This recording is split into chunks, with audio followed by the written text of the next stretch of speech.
মাছের পেট থেকে হেফাজত করেছিলেন, যে আল্লাহ মুসা আলাইহিস সালামকে ফিরআউনের অত্যাচার থেকে হেফাজত করে ফোরাত নদীতে পথ সৃষ্টি করে দিয়েছিলেন, সে আল্লাহ এখনো চিরঞ্জীব আছেন এবং সে আল্লাহ এই জুলুম নিষ্পেষণ থেকে আমাদেরকে উদ্ধার করবেনই করবেন।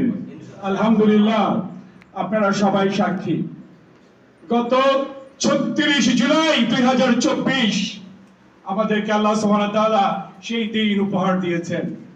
এই দিন বাংলাদেশের ২০ কোটি মানুষের সম্মিলিত বিজয়।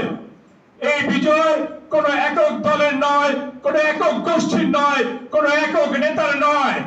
এই বিজয় আমাদের সকলের, ঠিক কিনা বলেন? এই বিজয়কে যারা ধূলিসাৎ করার ষড়যন্ত্রে লিপ্ত হয়েছে, যারা লুটতরাজ করার চেষ্টা করেছে, যারা চাঁদাবাজি করার চেষ্টা করছে, যারা আমাদের অন্য ধর্মাবলম্বী ভাইদের উপাসনালয়ে হামলা করে